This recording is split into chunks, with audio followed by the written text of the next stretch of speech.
Eu louvo a Deus por esse dia, por essa oportunidade de mais uma vez pensarmos, refletirmos sobre a palavra de Deus e a gente aprender mais da sua palavra. Nós estamos começando mais uma revista, agora mais um trimestre da Escola Dominical, onde a gente vai falar muito sobre vencer em tempos de crise, em tempos de escassez e mergulhar um pouco mais nisso que é a construção e a base da esperança cristã. É muito bom, muito importante que num tempo como esse, aliás, em qualquer tempo, mas neste tempo especificamente, a gente pense um pouco mais a respeito da grandeza, da força que há no cristão através do alimento da palavra. Então, a gente vai pensar hoje, e a primeira lição, a lição que abre essa revista, tem o tema Prosperando em Meio às Crises. E é bom que seja colocado assim mesmo, no plural, porque o que mais tem são crises. Prosperando em meio às crises. Por gentileza, você que tem a sua Bíblia, Gênesis capítulo 26, a gente vai ler dos versículos 1 ao versículo 6. Gênesis capítulo 26, versículos 1 até o versículo 6, que diz assim, sobreveio à terra uma fome, além da primeira, ocorrida nos dias de Abraão. Por isso, Isaque foi procurar Abimeleque, rei dos filisteus, em Gerar. E o Senhor apareceu-lhe e disse: não desças ao Egito, habita na terra que eu te disser. Fica vivendo nessa terra e serei contigo, e te abençoarei, porque darei todas estas terras a ti e aos que descenderem de ti, e confirmarei o juramento que fiz a teu pai Abraão. Multiplicarei a tua descendência como as estrelas do céu, e a ela darei todas essas terras, e todas as nações da terra serão abençoadas por meio dela. Porque Abraão obedeceu a minha voz e guardou o meu mandamento, os meus preceitos, os meus estatutos e as minhas leis. Assim, Isaque habitou em Gerar. Amém. Todo cristão, todo aquele que já leu a Bíblia alguma vez com certo interesse, sabe e conhece que Isaque faz parte do que se consegue chamar como a tríade dos grandes nomes da história de Israel: Abraão, Isaque e Jacó. Intrigante é que dos três, o que menos se fala é Isaque. Isaque é um indivíduo que, estranhamente, a vida dele tem uma mescla interessante se a gente parar para analisar. Ele, por si só, já é um milagre, é o filho da velhice. Mas também passa por uma série de coisas nos textos que falam sobre ele, que a gente vai aprender alguma coisa aqui hoje. Quando você olha para Abraão, você vê muita coisa. É o pai da fé, toda a promessa que se tem, amigo de Deus, toda a grandeza que move Abraão. Quando fala de Jacó, tem aventura sobre aventura. Jacó é sempre uma inspiração. A escada, o sonho que ele tem, se fizer uma leitura psicanalítica do sonho, é espetacular. A vida é feita disso. Ascensões e quedas, subidas e descidas.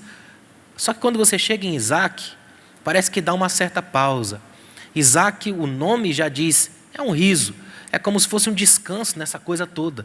Isaque é um indivíduo que nos faz respirar. É uma pausa nessas biografias aceleradas.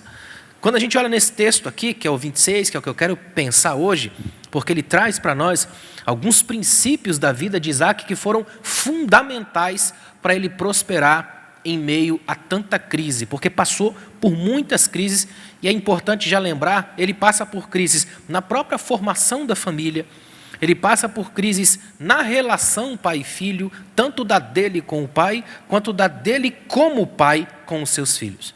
Agora, olha o que interessante no verso 1 do texto que nós lemos, Gênesis 26, o texto já começa com uma crise, e uma baita crise. O texto diz que sobreveio àquela terra uma fome. E olha, aqui o texto, quando fala de fome, está querendo falar de urgência. Porque comida é o natural, o ideal da vida humana, da natureza humana. Então, quando o texto evoca a ideia da fome, evoca uma das crises que exige uma postura, que exige uma urgência. Diante de uma crise como essa, não dá para brincar. A fome, para se ter uma noção, ainda é um problema mundial. É incrível isso. Na oração do Pai Nosso, a extraordinária oração de Jesus, uma das primeiras coisas que se pontua é o pão nosso de cada dia, porque fome é uma coisa que exige, fome é urgente, fome em toda a terra. E é importante que a gente entenda uma coisa que é fundamental. Sempre que há um momento de crise na Bíblia, Deus sempre tem alguém. Deus não fica sem testemunho na história, Deus não fica sem agentes de mudança na história. O principal objetivo de Deus conosco como igreja é nos tornar agentes de mudança, ação libertadora da igreja.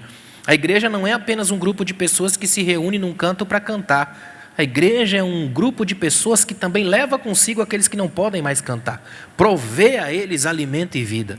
É importante a gente entender algumas coisas que são fundamentais na vida e na caminhada de Isaac. O texto diz assim, sobreveio à terra uma fome, além da primeira ocorrida nos dias de Abraão.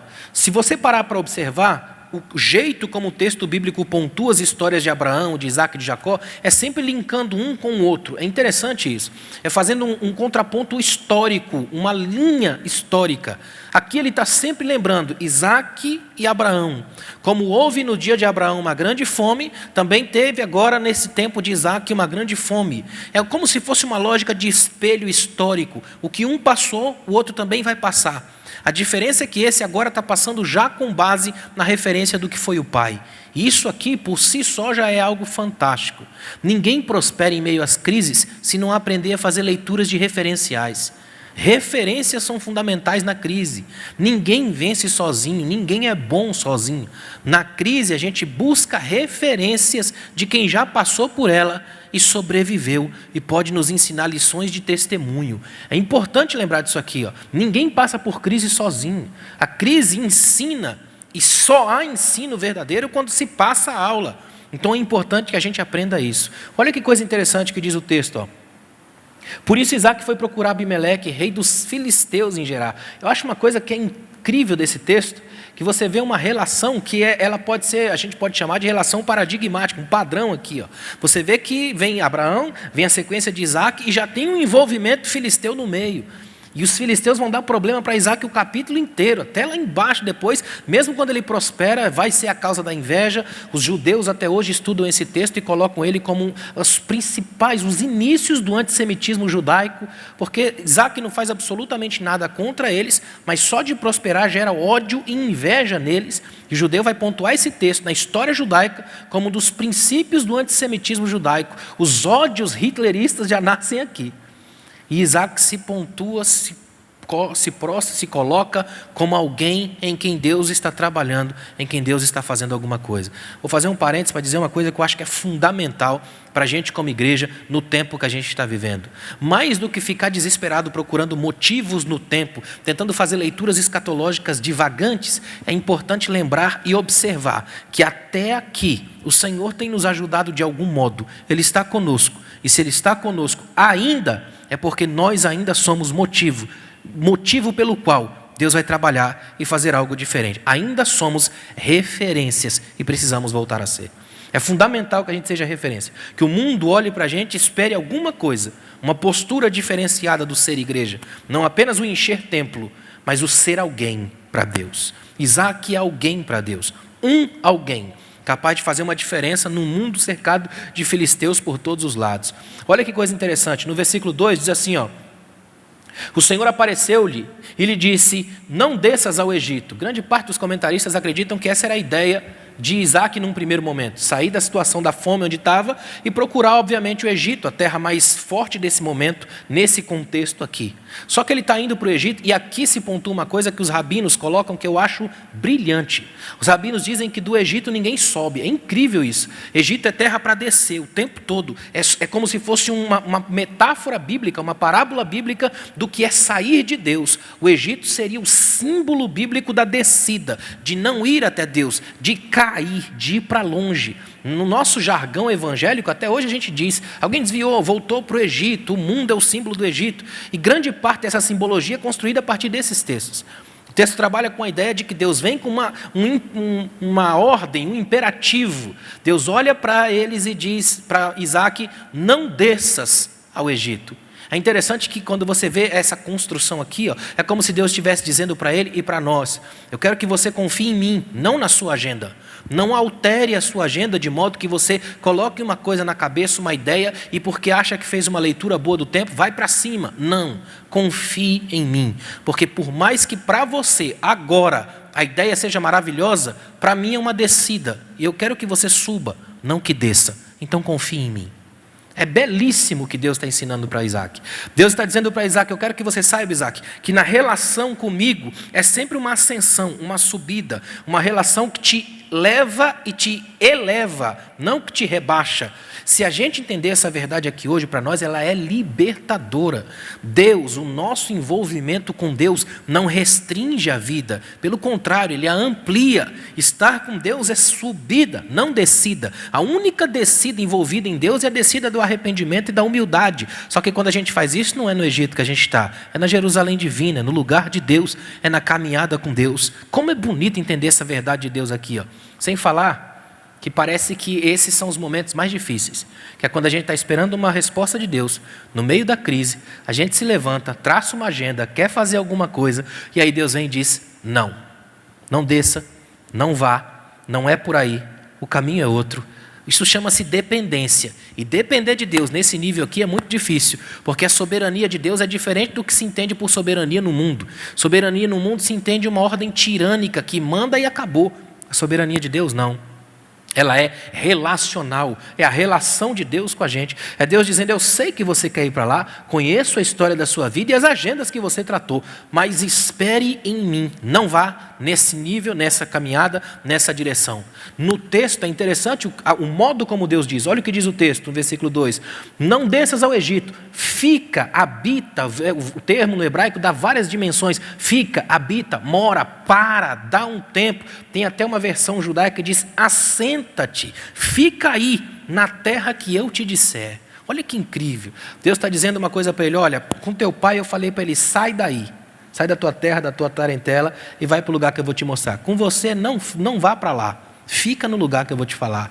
Eu tenho trabalhado com teu pai, tenho trabalhado contigo sempre no deslocamento, fazendo você andar, sair. A palavra hebreu no original tem esse sentido: cruzar constantemente fronteiras. É como se o próprio texto estivesse dizendo assim, Deus dizendo: eu quero que você saiba que você é meu hebreu, é quem cruza fronteiras, é quem está em movimento, é quem não para, não finca raízes nos lugares onde eu não esteja. Se eu estou com você, a gente vai andar junto. Essa é a nossa dinâmica, a gente vai andar junto. Israel vai ficar muito tempo no Egito e vai aprender saindo do Egito. Isso que é bonito. Quando Israel sai do Egito, aprende esse Deus da nuvem, esse Deus que para, manda montar um acampamento, depois desmonta o acampamento e anda. Um Deus em movimento. Aqui está acontecendo a mesma coisa, o movimento de Deus, o cruzar fronteiras, o sair, o locomover-se. Ou seja, a nossa fé, se conhece a Deus e se envolve nele, não é uma fé que para e cria limo no lugar. É uma fé que se movimenta, que acontece, que conhece culturas, que transita entre os lugares,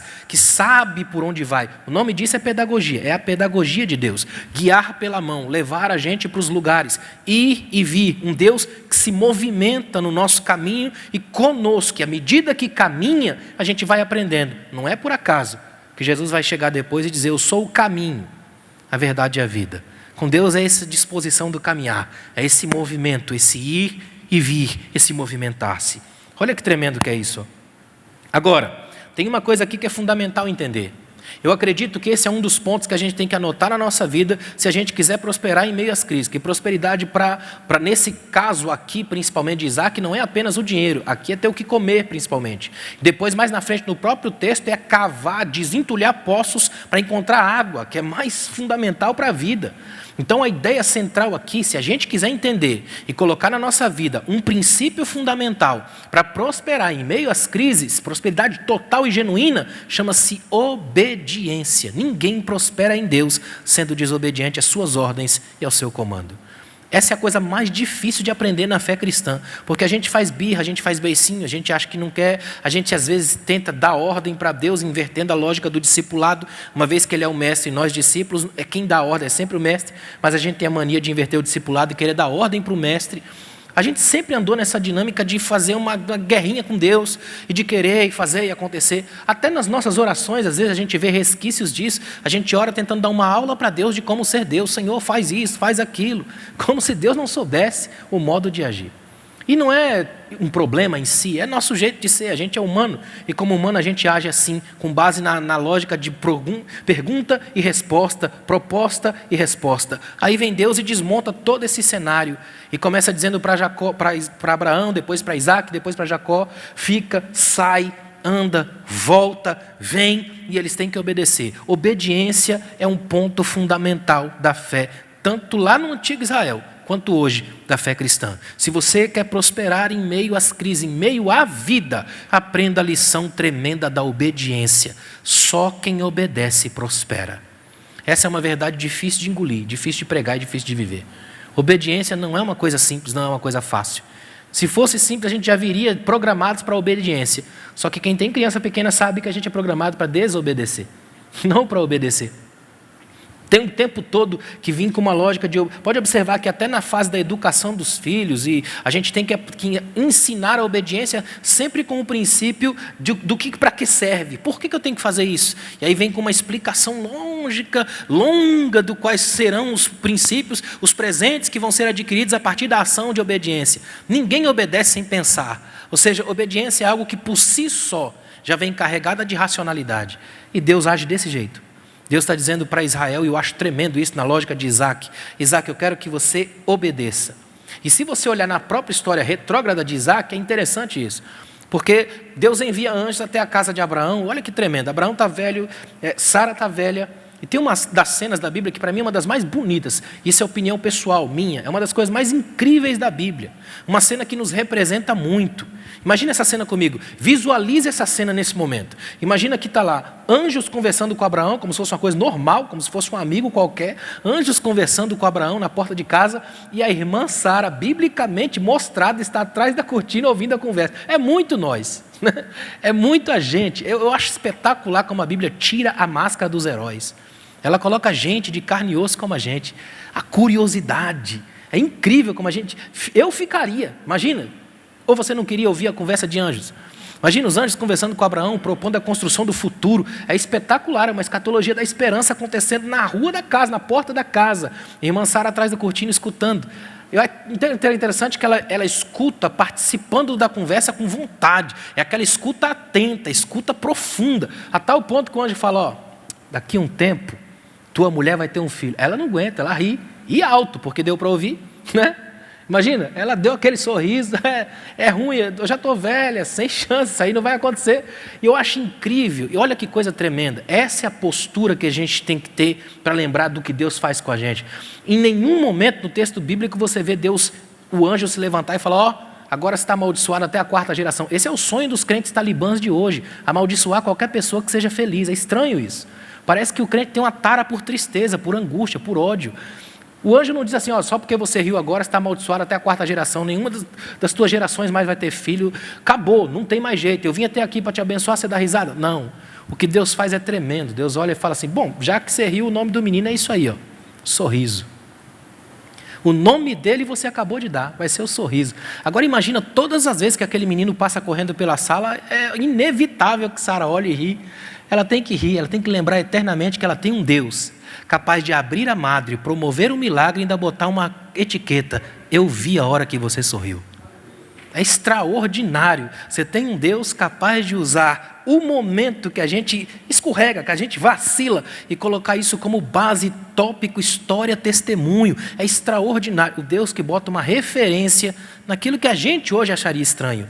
É esse Isaac do sorriso, que agora está tendo uma conversa íntima com Deus. Deus aparece. Olha o que diz o texto. Está no texto, no versículo 2. Ó. No versículo 2. O Senhor apareceu a ele e disse: não desça ao Egito, altere a agenda. Fica no lugar que eu quero que você fique. Eu já te conheço há muito tempo, Isaac. A gente é íntimo.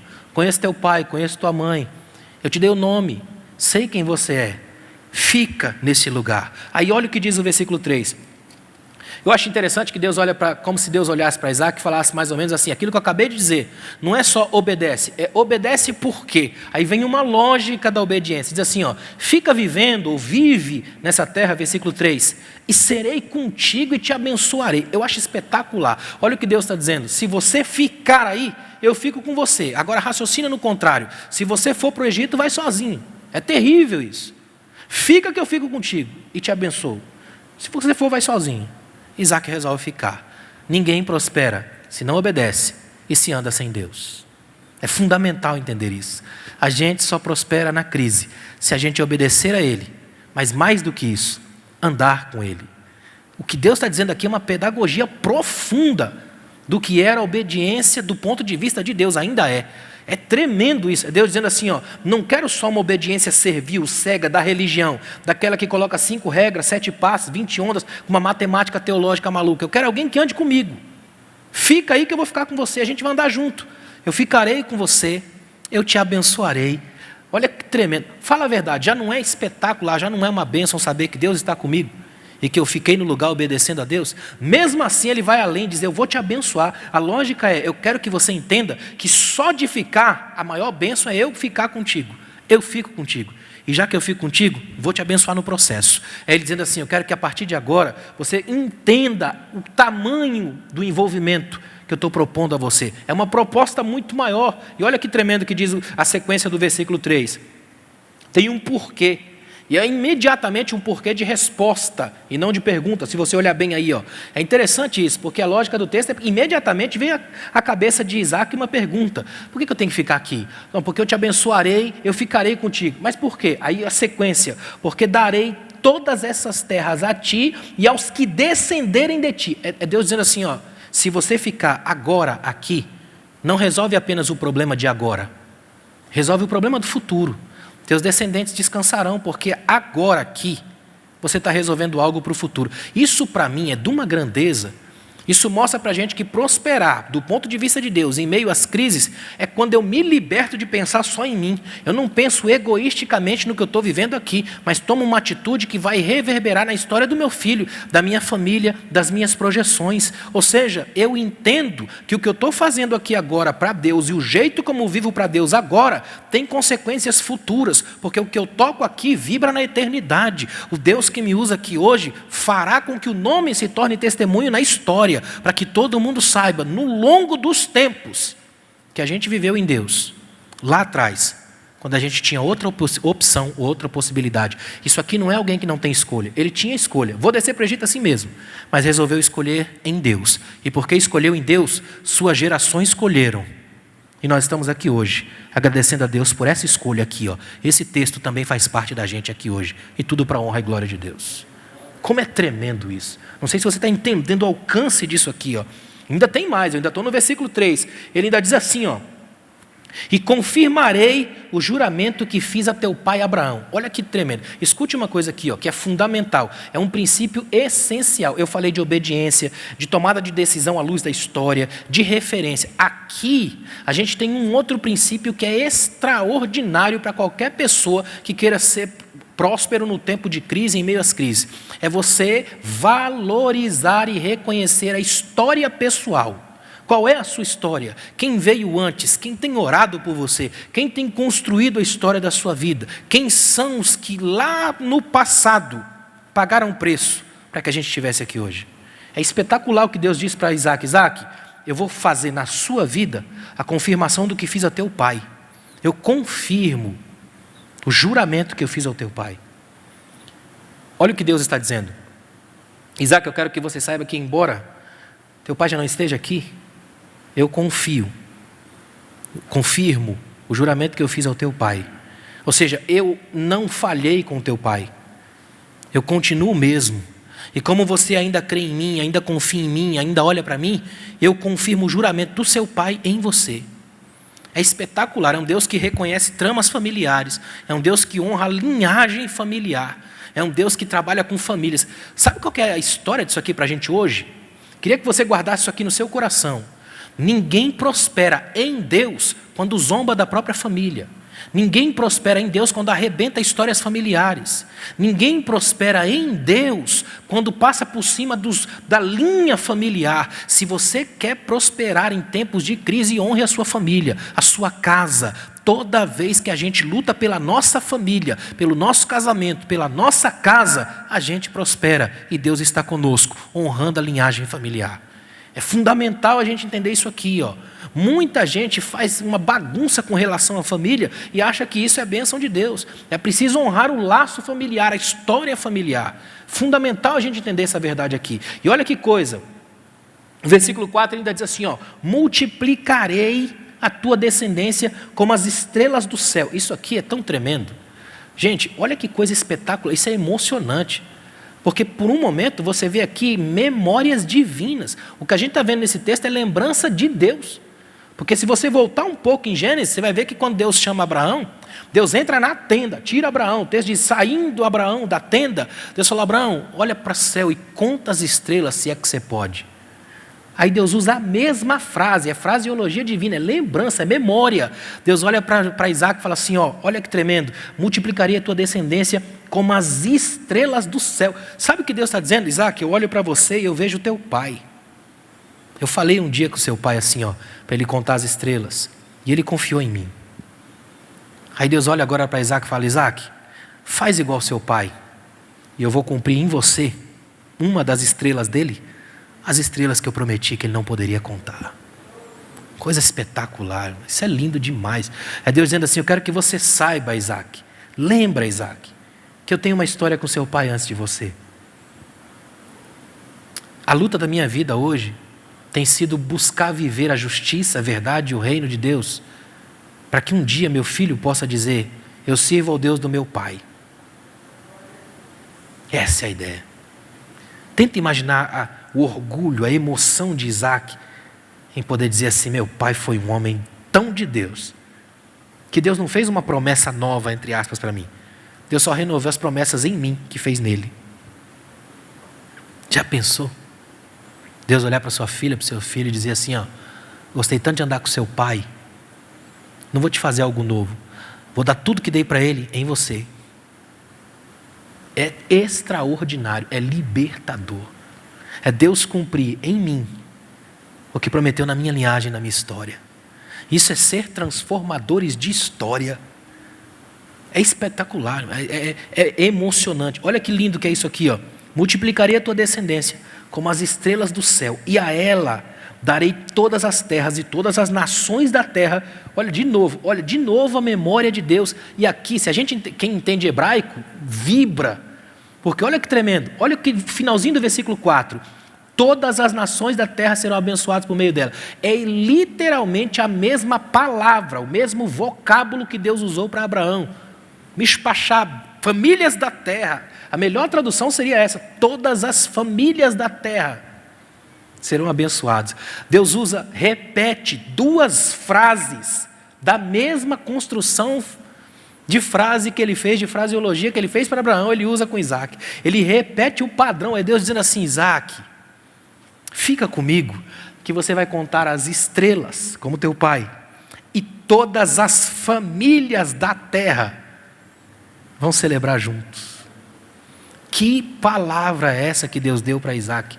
Aí a gente começa a entender porque Isaac é o ponto de equilíbrio dos dois. Você tem um Abraão, você tem um Isaac e você tem um Jacó. Tem extremo de espiritualidade e de malandragem nas duas pontas, mas tem obediência de um filho no meio. Só Deus faz isso. Só Deus levanta filhos no meio dos extremos dos pais. Isso aqui é de uma libertação tão grande para a nossa casa e para a nossa família, que eu me sinto honrado por Deus em poder abrir um trimestre com isso como base para a nossa vida. Se a gente entender essa verdade aqui, ó, muda a nossa postura diante de qualquer crise que a gente enfrentar, porque a gente enfrenta a crise não com base apenas no que a gente vai fazer, mas olhando para a nossa história, para os nossos filhos. Muitas das vezes, só quem já viveu isso sabe, a gente faz planos, a gente traça planos e diz, Deus, eu vou fazer acontecer. Aí Deus chega e diz, não, e a gente tem que parar. Não porque a gente simplesmente vai obedecer, mas porque a gente sabe que se obedece essa ordem difícil aqui agora, nossos filhos vão colher lá na frente. Porque o nosso Deus é um Deus que trabalha na história e não apenas no tempo presente. Ele é alfa e ômega, ele é princípio e fim, ele abre e fecha. Então quem o honra hoje será honrado na história da sua família com esse Deus lá na frente. É libertador, por mais difícil que seja. Dói, mas é a liberdade. Olha que tremendo que é isso aqui no versículo 5, ó. Aí Deus coloca um outro porquê. Lembrem que o que eu estou lendo agora nos versículos 3, 4, 5 são palavras do próprio Deus falando a Isaac. Olha o versículo 5, ele bota um outro porquê. Olha o versículo 5. Porque Abraão, aí cita pelo nome. Fala se não é a memória de Deus. Deus está lembrando frase por frase. E a memória em Deus é tão forte que ele cita o nome. Porque Abraão obedeceu a minha voz. Aí Deus vem e secciona a frase. Olha o que ele diz. E guardou. Ele obedeceu, notem o verbo. Obedecer, depois guardar. E guardar aqui é o sentido não apenas de esconder. É o sentido de pegar aquilo e colocar como guarda da vida. É guardar no sentido de colocar para dentro, de vestir, de amar. Ele guardou o meu mandamento, está no singular. Eu mandei que ele fizesse, que ele fosse, ser tu uma bênção. E ele foi. Guardou o meu mandamento, a minha lei, os meus preceitos, todas as palavras que dei, as ordens, a ética, o imperativo teológico do viver, os meus preceitos, os meus estatutos e as minhas leis. Porque ele fez tudo isso aí, ó, é que eu vou fazer tudo que tenho feito, prometido para você. Olha que interessante. Qual seria a principal lógica de Deus nesse texto aqui? É a gente entender que Isaac vai passar por uma série de crises. O próprio texto vai desenvolver mais para frente aí as crises que Isaac tem que passar. Os filisteus vão lá e entulham os poços dele, tentam expulsá-lo da cidade. É uma situação crítica uma atrás da outra. É crise para todo lado. Não é fácil viver o que Isaac viveu. Você vai ver que no próprio desenvolvimento da vida de Isaac é complicado viver. Tem uma relação tumultuada com a própria esposa e a família. Ele vai ter que no final viver uma trama das mais difíceis para alguém da Bíblia, que é ser enganado dentro de casa por um teatro dos filhos e ter que abençoar uma dúvida. Pensa na angústia de Isaac. Quando aquele menino chega perto dele, ele fala: quem é você? Eu sou Esaú. Ele fala: estranho, porque a voz é de um, mas a mão é do outro. Quem é esse terceiro filho que eu não sei quem? É um híbrido, tem um Frankenstein aqui dentro. Ele foi montado aqui, ó. Ou seja, toda essa bênção prometida não blindou Isaac, mas deu a Isaac a capacidade de permanecer. É como se Isaac entendesse uma coisa que é fundamental para a gente entender, que eu tenho lutado para entender porque é difícil. Estar em Deus não nos torna filhos prediletos porque Ele não tem isso, mas nos torna amigos íntimos.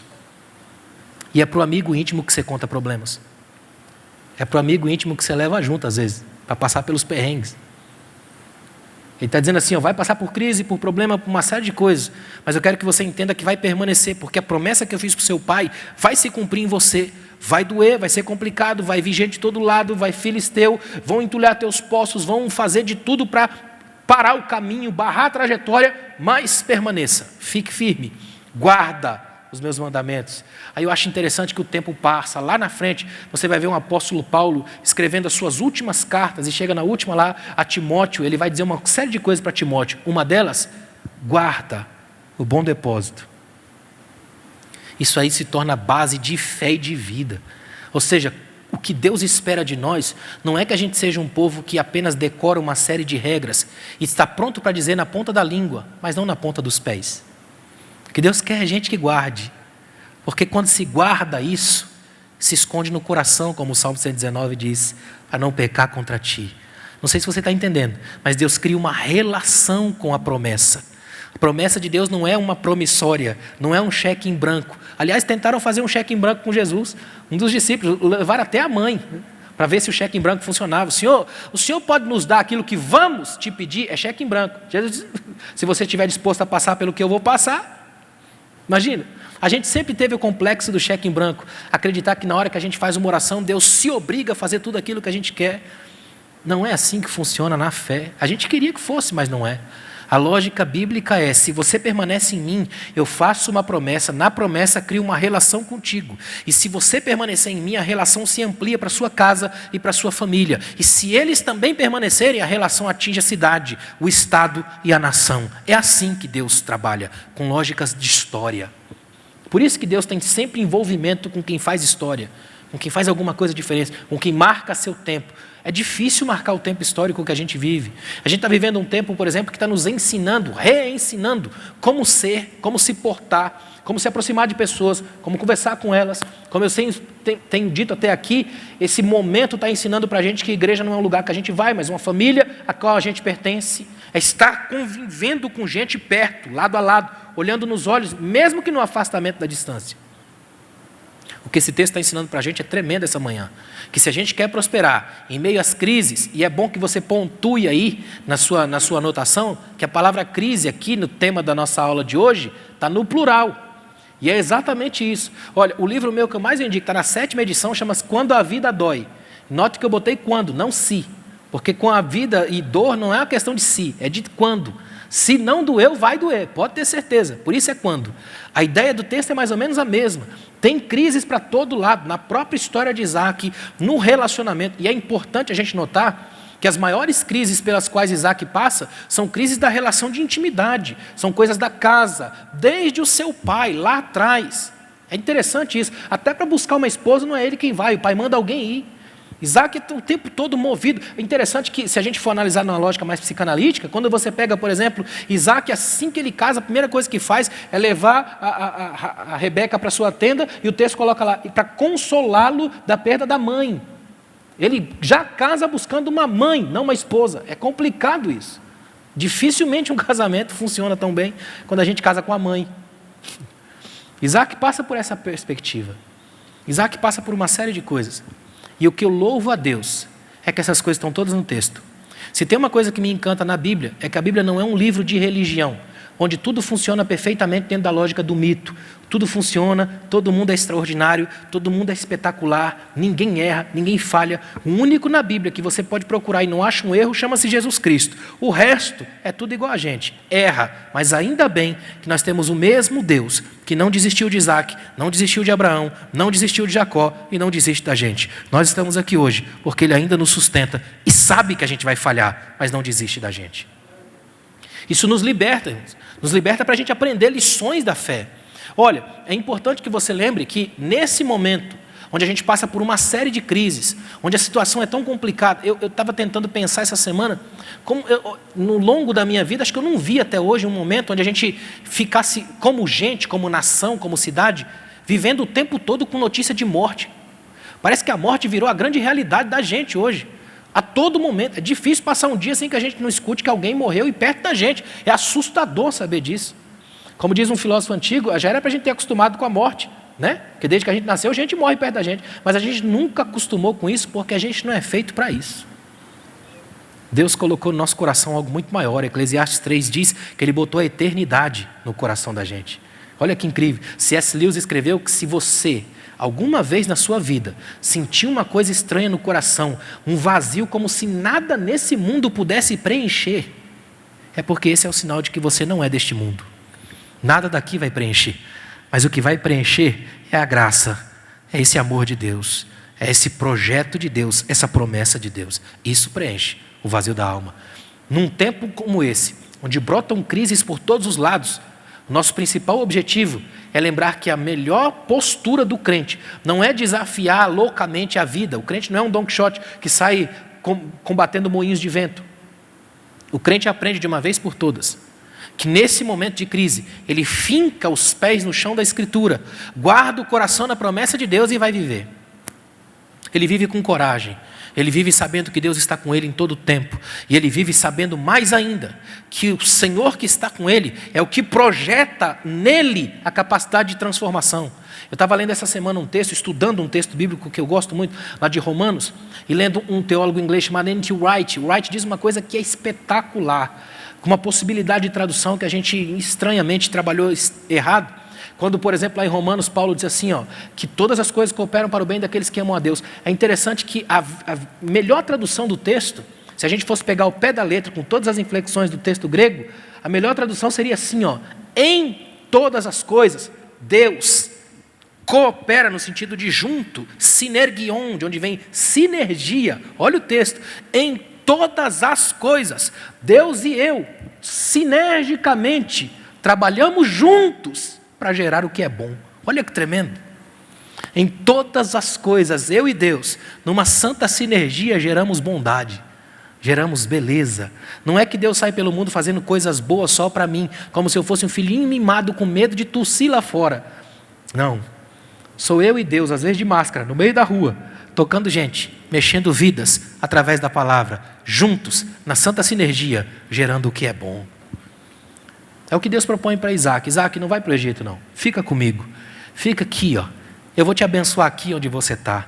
Egito não é um lugar para você, fica aqui.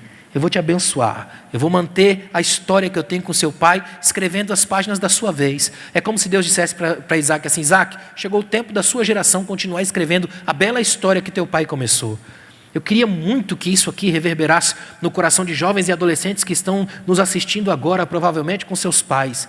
Que vocês ampliem a história que Deus está escrevendo nos seus pais. Que isso atinja os netos, os filhos, as gerações. Olha como é tremendo a gente saber que Deus trabalha com um princípio geracional. Ou seja, eu li esses dias, um escritor colocou assim, ó: se você diz para todo mundo que tem uma visão de Deus, mas ela para em você, não é de Deus. Porque o que é de Deus atinge gerações, mexe gente, toca pessoas, mexe com quem está no seu entorno, ela altera contextos, ela muda agendas, ela tira a gente da rota de baixo, ela tira a gente da rota do Egito, ela põe a gente na rota da graça, na rota da Jerusalém de Deus, na rota da transformação dos processos.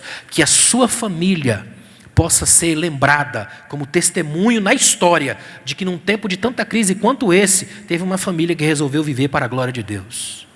Teve uma família em quem Deus continuou escrevendo uma história. Teve uma família em quem Deus não fez apenas um tratadozinho, uma troca, mas uma história sendo colocada em movimento. Que você guarde o que eu disse até aqui e que seja colocado na sua mente a memória de Deus. E na memória de Deus ele puxa as frases: eu te abençoarei. Em ti serão benditas todas as famílias da terra. Abraão, meu amigo. Acho tremendo que quando Deus vai se revelar a Moisés, é exatamente isso que ele diz: Moisés, eu sou o Deus dos teus pais, Abraão, Isaac e Jacó. Esse povo agora vai descer para o Egito. Só que Deus vai usar lá no Egito um indivíduo, Moisés, criado, nascido ali, para libertar esse povo de lá. Olha a história de Deus. Deus dizendo assim: agora você não vai descer para o Egito, lá na frente a tua família vai, mas eu vou tirar de lá com mão poderosa. É tremendo, é simplesmente saber que Deus trabalha nas tramas e nos dramas da nossa história. Quando a gente entende isso, a gente para com o egoísmo geracional de olhar só para cá, para o ponto de hoje. Muita gente sofre da síndrome do próprio umbigo, só olha para si, não consegue olhar para frente. E Deus nos levantou hoje para olhar para a história. Que a gente saiba que Deus está fazendo e ainda vai fazer muito na nossa vida e nas nossas histórias. Obediência é referência, atitude. Amém? Feche os seus olhos, eu quero fazer uma oração com você. Obrigado, Senhor, por essa manhã. Obrigado pela oportunidade que o Senhor nos concedeu de refletirmos sobre a Tua palavra num ponto tão importante quanto esse. Que a gente consiga de algum modo, Senhor, entender que o Senhor está trabalhando na nossa geração, na nossa história e na nossa família. Que as famílias dos teus filhos aqui, as nossas famílias, sejam teu referencial, teu testemunho nesse tempo. Há muitas crises e ainda outras se levantarão, mas nós permaneceremos em Ti. Porque a maré flui e reflui, mas a rocha permanece impassível. Ninguém pode tirar a rocha. Que a gente se firme na Tua palavra, para que o mundo saiba que numa época tão difícil, nós permanecemos fiéis a Ti. Obrigado, Senhor, pela Tua palavra e pelos ensinamentos que a gente pode extrair dela essa manhã, em nome de Jesus. Amém. Que Deus te abençoe. Obrigado, pastor.